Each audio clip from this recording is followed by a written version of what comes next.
Takže ahojte, víta vás Investor bez kravaty a v tomto videu si ukážeme 7 akcií, ktoré podľa mňa vyrastú a ktoré sú momentálne dobrý nákup, ak ich budeme držať dlhodobo, dajme tomu do toho roku 2030.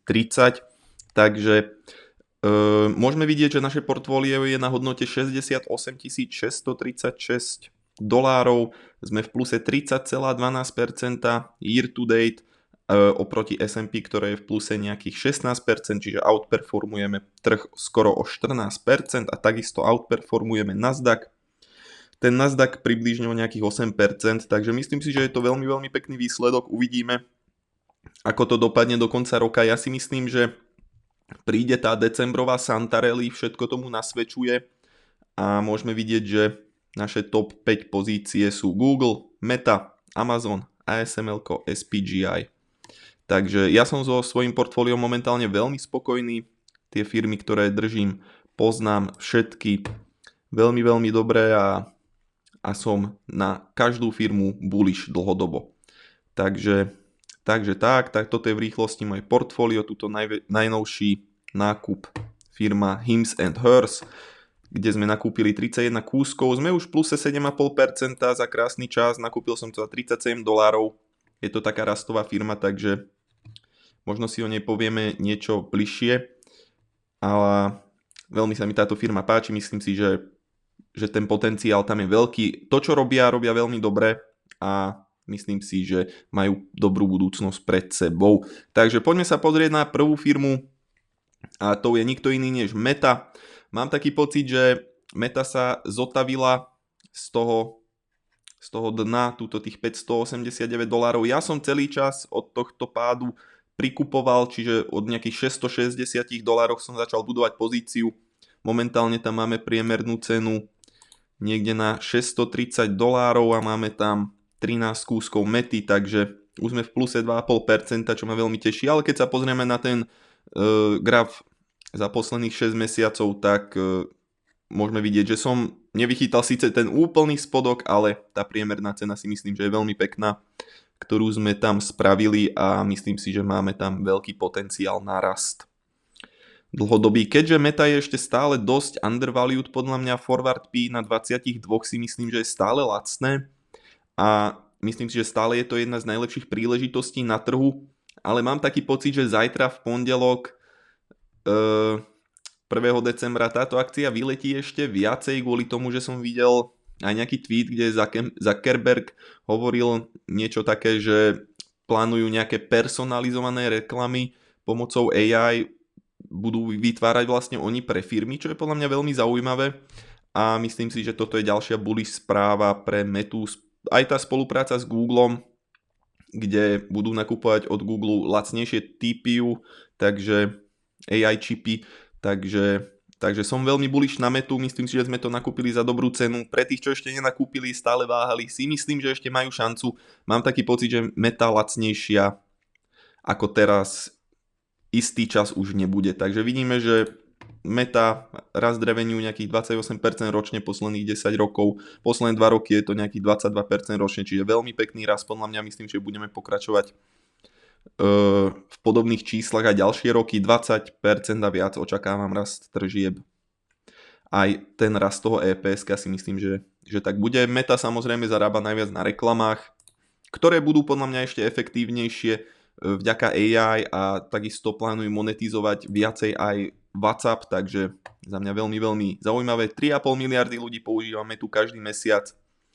Teraz to EPS za posledný kvartál je kúsok nižšie kvôli tým jednorazovým výdavkom, ktoré mali, ale myslím si, že ďalší kvartál to bude ešte lepšie a takisto ten 4. kvartál 2025 budú vlastne Vianoce, takže myslím si, že Meta na tomto bude profitovať a myslím si, že to bude jeden z najsilnejších kvartálov, aký sme zatiaľ mali a tá cena cena akcie by sa mala podľa mňa vyvíjať podľa tých fundamentov, takže myslím si, že to pôjde hore. Takisto Meta robí spätné odkupy, nejakých 30 miliárd spätných odkupov v kvartáli 3, v druhom kvartáli 35 miliárd spätných odkupoch, takže vidíme, že ten počet tých akcií nám ide pekne dole a toto presne investori do akcií chceme vidieť.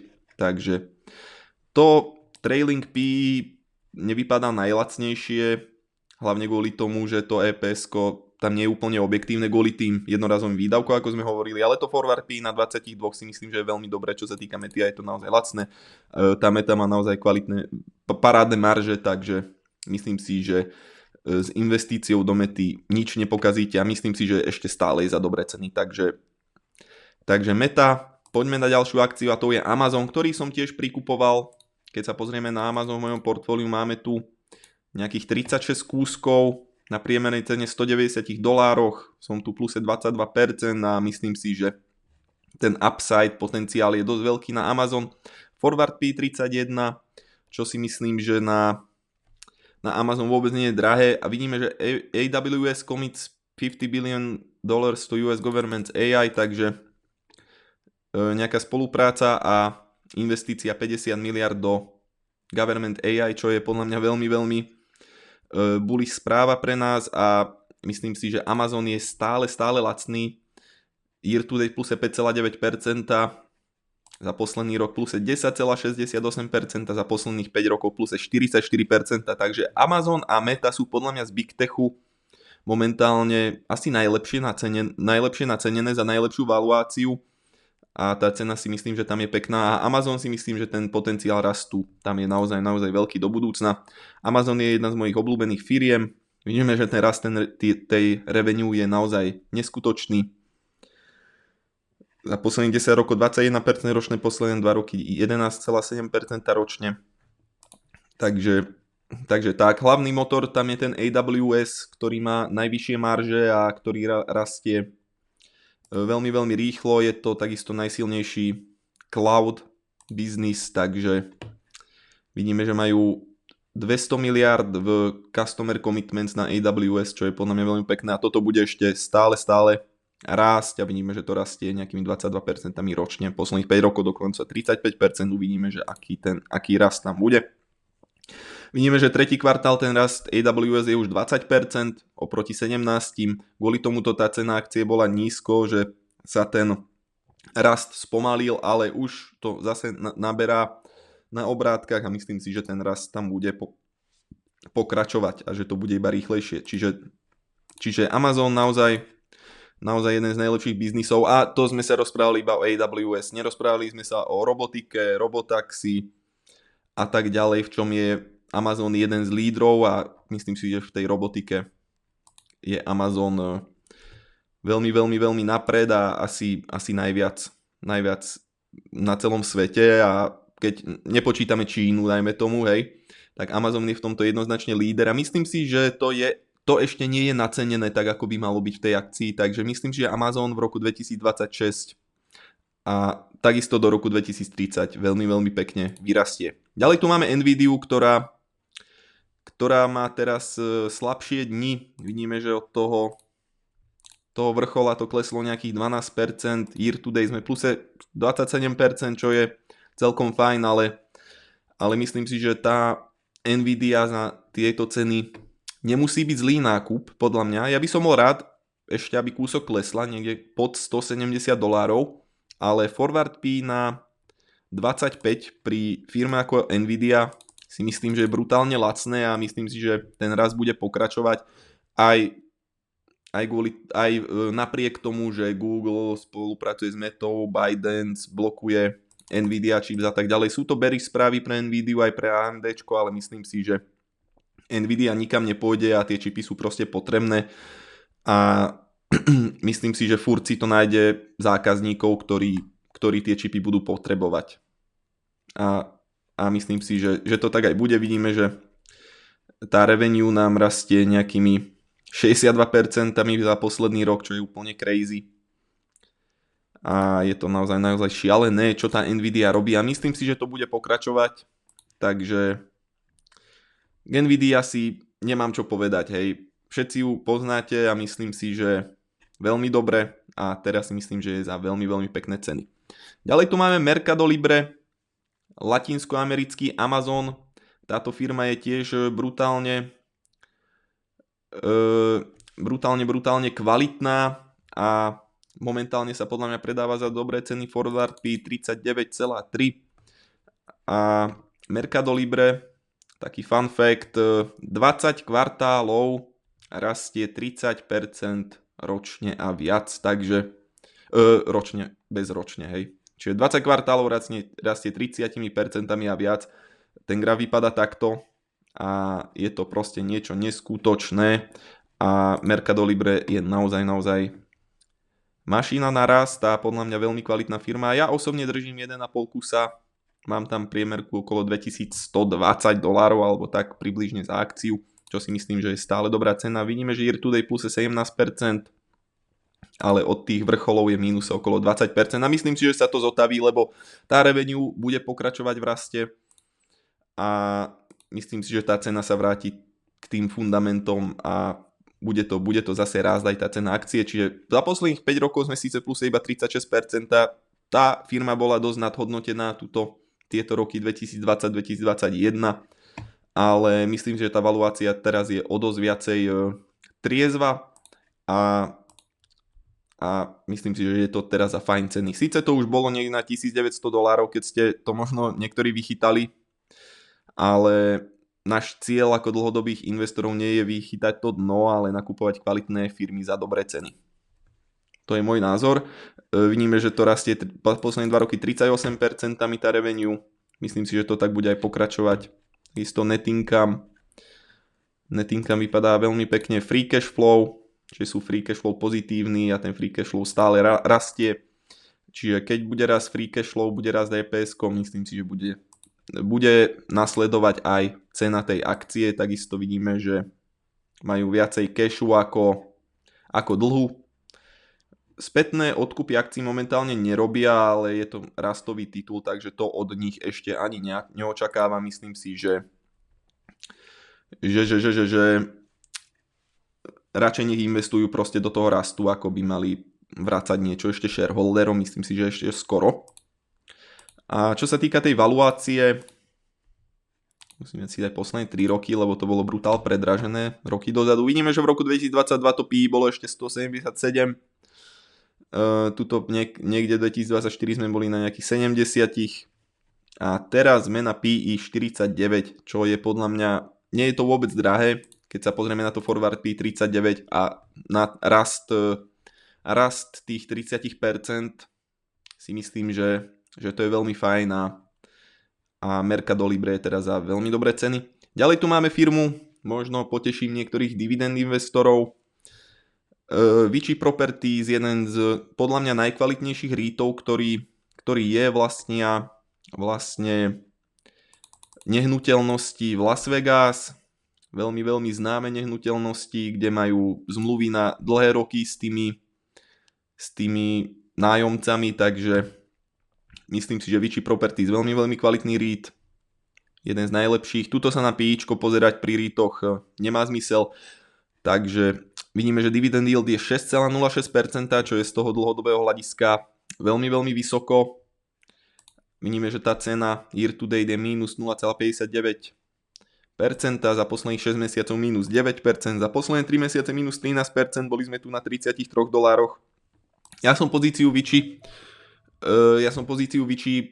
predal, lebo sa už veľmi do mojej investičnej stratégie nehodí. Ja tam chcem skôr firmy, ktorí ten raz budú mať kúsok vyšší, ale pre ľudí, čo majú radi dividendy, si myslím, že momentálne Vici Properties je za veľmi dobré ceny. Vidíme, že to AFFO per share, čo je pri REIToch dôležité, nám rastie nejakými 5% ročne, čo si myslím, že pre REITy vôbec nie je zlé. Vidíme, že dividendy nám rastú na posledných 6 rokov nejakými 6,4%. Pri tom 6% dividend yielde, keby to nakúpite teraz, si myslím, že to vôbec nie je zlé. Vidíme, že ten share dilution pri REIToch býva, ale pri Vici Properties to podľa mňa nie je až také hrozné. Keď pozrite sa na shares outstanding na realty income, tam je to o dosť divokejšie. A tak, no, takže to price to earnings pri REIToch nemá zmysel, tam mi nás zaujímalo skôr to price to AFFO a vidíme, že to AFFO nám pekne rastie. Síce nie rýchlo, ale pri REIToch ten rast rýchly nebýva. A čo sa týka valuácie, si myslím, že je to teraz teraz dosť lacné, si myslím, z historického hľadiska.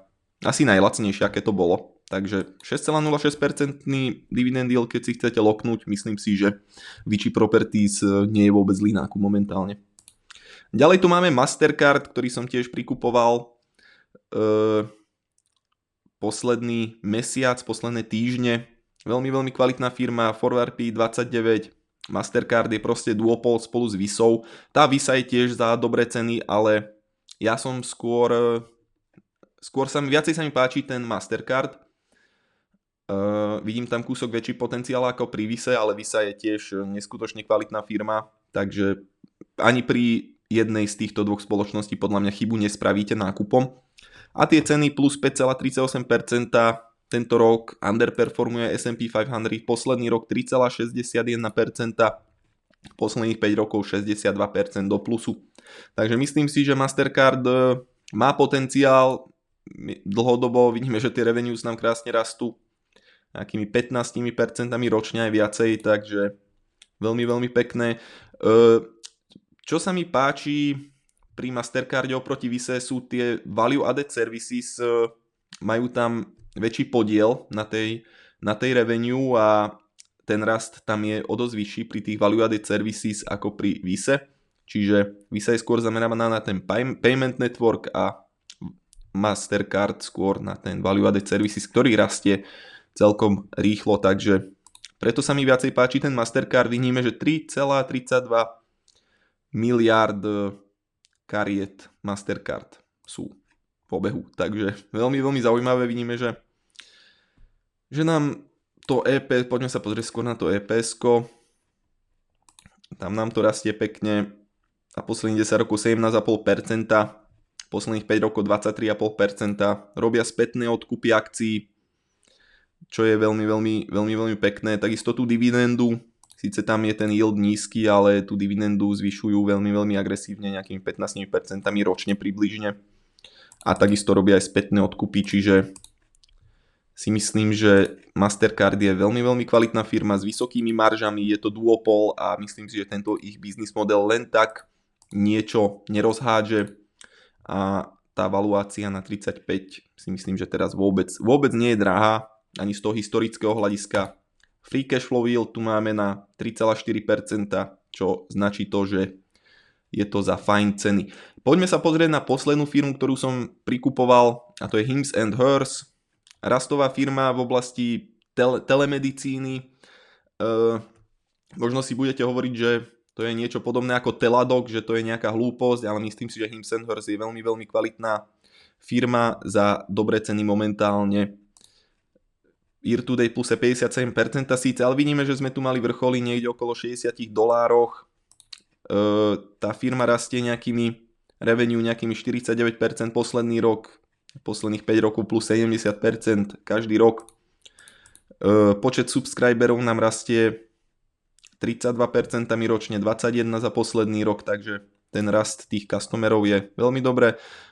A mesačná revenue na priemerného odberateľa je $80, čo si myslím, že je veľmi, veľmi pekné.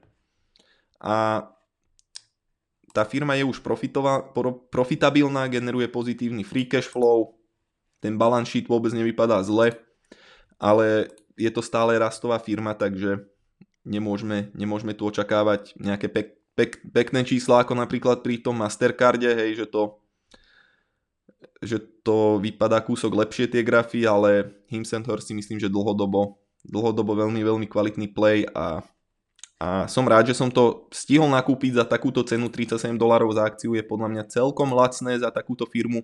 Zatiaľ sa mi to krátkodobo oplatilo, hej, sme v pluse 7,5% a uvidíme, ako to bude vyzerať dlhodobo. Takže toto je tých 7 akcií, ktoré si myslím, že sú momentálne za dobré ceny a vhodné na nákup, na dlhodobé držanie určite do roku 2030, takže dúfam, že sa vám toto video páčilo, až necháte like, odber. Pokiaľ sa chcete registrovať na eToro, link máte v popise videa alebo v komentároch a ja sa s vami lúčim, veľmi pekne vám ďakujem za pozornosť a napíšte, aký je váš najlepší stock pick na december, ktorý budete nakupovať. Takže ďakujem vám pekne za pozornosť a vidíme sa pri ďalších videách. Ahojte.